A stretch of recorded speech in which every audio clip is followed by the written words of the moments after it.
Take the 22 Fillmore bus in San Francisco South, away from downtown to the end of the line. Get off there on a street of dead-end railroad tracks where shopping carts drag in the fog. Go down the hill at 20th, past the empty lot on your right, past the old port complex on your left, and past the people living in their cars. When you get to the impound lot, you can see the bay.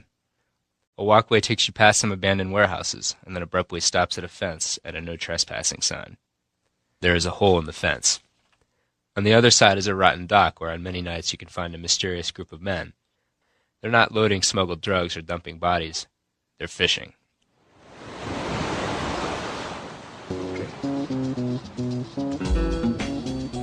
The EPA says this rotten dock is one of the most polluted parts of the entire San Francisco Bay. The fishermen say it's a great place to catch halibut. It never fails. The more filthy and polluted a body of water in a city is, and the harder it is to access, the more guys you'll see fishing in it. And this isn't exactly scientific, but it seems like I'm seeing these urban fishermen more and more these days, hearing tales about them as I travel across the country. The city of San Francisco's official fishing pier is Pier 7, downtown.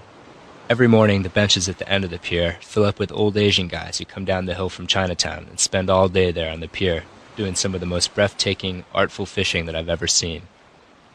The stocks are trading a couple blocks away in the financial district. Cars and crowds of tourists race by in the Embarcadero, but at the end of the pier, all is quiet. It's almost as if the fishermen themselves create silence. The fishermen seem so out of place in today's downtown San Francisco that it's almost like they've been patiently fishing on the spot for centuries, while the city's great buildings rose and fell around them, like the tides.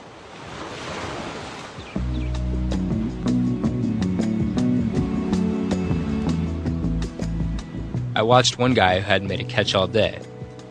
Almost imperceptibly, he started working it. His face was as calm and distant as a large ship on the horizon. Suddenly, he stood up with a flourish and reeled it in, a small 2-foot shark. It went into the empty bucket. In the buildings all around us, this decade's fabled economic boom was written in concrete and glass, but the fisherman's near-empty bucket suggested that there are some who will remember this time differently. As he leaned his arm back for another cast of the line, the Transamerica Pyramid stood directly behind him, confident of its own indestructibility, seeming to say, "The big one will never come. These buildings will always grow taller. The fisherman's bucket will always be empty."